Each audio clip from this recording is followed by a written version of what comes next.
सोमनाथ ज्योतिर्लिंग की कहानी। शिव पुराण के अनुसार सोमनाथ ज्योतिर्लिंग भगवान शिव का प्रथम ज्योतिर्लिंग है। यह मंदिर गुजरात राज्य के सौराष्ट्र क्षेत्र में स्थित है। ऐसी मान्यता है कि इस शिवलिंग की स्थापना स्वयं चंद्रदेव ने की थी। पुराणों में सोमनाथ ज्योतिर्लिंग की स्थापना से संबंधित कथा इस प्रकार है। जब प्रजापति दक्ष ने अपनी सभी 27 पुत्रियों का विवाह चंद्रमा के साथ कर दिया तो वे बहुत प्रसन्न हुए। पत्नी के रूप में दक्ष कन्याओं को प्राप्त कर चंद्रमा बहुत शोभित हुए और दक्ष कन्याएं भी अपने स्वामी के रूप में चंद्रमा को प्राप्त कर शोभायमान हो उठी। चंद्रमा की उन 27 पत्नियों में रोहिणी उन्हें सबसे ज़्यादा प्रिय थी, जिसको वे विशेष आदर तथा प्रेम करते थे। उनका इतना प्रेम अन्य पत्नियों से नहीं था। चंद्रमा की अपनी तरफ उदासीनता और उपेक्षा का देखकर रोहिणी के अलावा बाकी दक्ष पुत्रियां बहुत दुखी हुई। वे सभी अपने पिता दक्ष की शरण में गई और उनसे अपने कष्टों का वर्णन किया।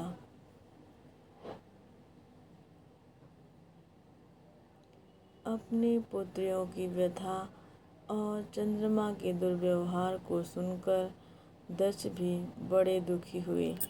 उन्होंने चंद्रमा से भेंट की और शांतिपूर्वक कहा, कलानिधे, तुमने निर्मल व पवित्र कुल में जन्म लिया है, फिर भी तुम अपनी पत्नियों के साथ भेदभावपूर्ण व्यवहार करते हो। तुम्हारे आश्रय में रहने वाली जितनी भी स्त्रियां हैं, उनके प्रति तुम्हारे मन में प्रेम कम और अधिक ऐसा सौतेला व्यवहार क्यों है? तुम किसी को अधिक प्यार करते हो और किसी को कम प्यार देते हो। ऐसा क्यों करते हो? अब तक जो व्यवहार किया है वह ठीक नहीं है, फिर अब आगे ऐसा दुर्व्यवहार तुम्हें नहीं करना चाहिए। जो व्यक्ति आत्मीय जनों के साथ विषमता पूर्ण व्यवहार करता है, उसे नरक में जाना पड़ता है। इस प्रकार प्रजापति दक्ष ने अपने दामाद चंद्रमा को प्रेम पूर्वक समझाया और ऐसा सोच लिया कि चंद्रमा में सुधार हो जाएगा।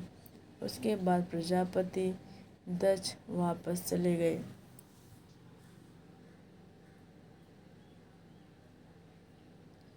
इतना समझाने पर भी चंद्रमा ने अपने ससुर प्रजापति दक्ष की बात नहीं मानी। रोहिणी के प्रति अतिशय आसक्ति के कारण उन्होंने अपने कर्तव्य की अवहेलना की तथा अपनी अन्य स्त्रियों का कुछ भी ख्याल नहीं रखा और उन सभी से उदासीन रहे। दोबारा समाचार प्राप्त कर प्रजापति दक्ष बड़े दुखी हुए। वे पुनः चंद्रमा के पास आकर उन्हें उत्तम नीति के द्वारा समझाने लगे। दक्ष ने चंद्रमा से न्यायोचित बर्ताव करने की प्रार्थना की। बार बार आग्रह करने पर भी चंद्रमा ने अवहेलना पूर्वक जब दक्ष की बात नहीं मानी, तब उन्होंने श्राप दे दिया। दक्ष ने कहा कि वे मेरे आग्रह करने पर भी तुमने मेरी अवज्ञा की है, इसलिए तुम्हें क्षय रोग हो जाए।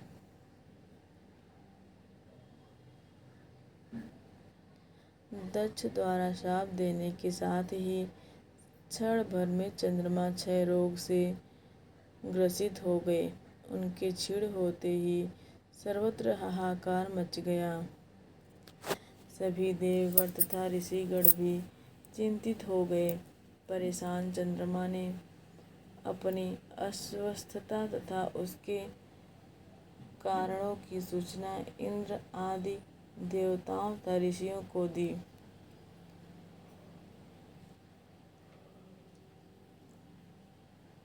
उसके बाद उनकी सहायता के लिए इंद्र आदि देवता तथा वशिष्ठ आदि ऋषिगण ब्रह्मा जी की शरण में गए। ब्रह्मा जी ने उनसे कहा कि जो घटना हो गई है उसे तो भुगतना ही है, क्योंकि दक्ष के निश्चय को पलटा नहीं जा सकता। उसके बाद ब्रह्मा जी ने उन देवताओं को एक उत्तम उपाय बताया।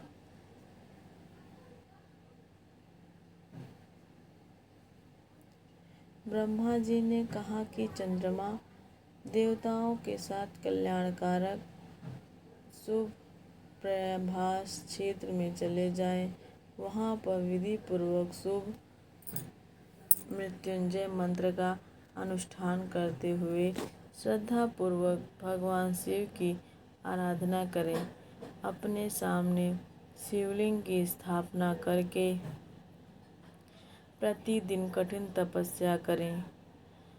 इनकी आराधना और तपस्या से जब भगवान भोलेनाथ प्रसन्न हो जाएंगे तो वे इन्हें क्षय रोग से मुक्त कर देंगे। पितामह ब्रह्मा जी की आज्ञा को स्वीकार कर देवताओं और ऋषियों के संरक्षण में चंद्रमा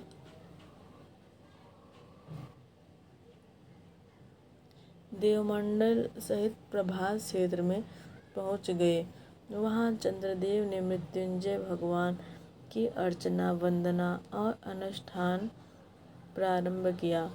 वे मृत्युंजय मंत्र का जप तथा भगवान शिव की उपासना में तल्लीन हो गए।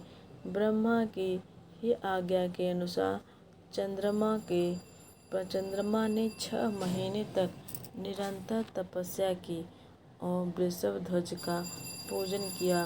10 करोड़ मृत्युंजय मंत्र का जप तथा ध्यान करते हुए चंद्रमा स्थिर चित्त से वहाँ निरंतर खड़े रहे। उनकी उत्कट तपस्या से भक्त वत्सल भगवान शंकर प्रसन्न हो गए। उन्होंने चंद्रमा से कहा,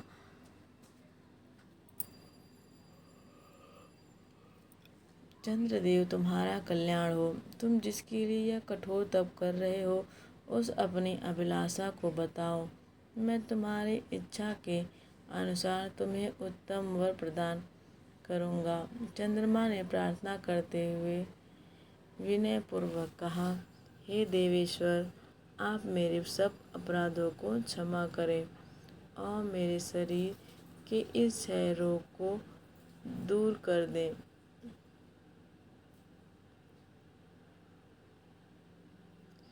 भगवान शिव ने कहा, चंद्रदेव, तुम्हारी कला प्रतिदिन एक पक्ष में क्षीण हुआ करेगी, जबकि दूसरे पक्ष में प्रतिदिन वह निरंतर बढ़ती रहेगी।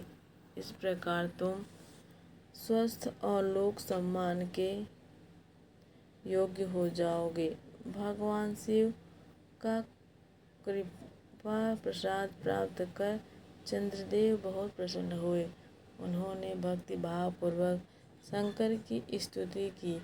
ऐसी स्थिति में निराकार शिव उनकी दृढ़ भक्ति को देखकर साकार लिंग रूप में प्रकट हुए और संसार में सोमनाथ ज्योतिर्लिंग के नाम से प्रसिद्ध हुए।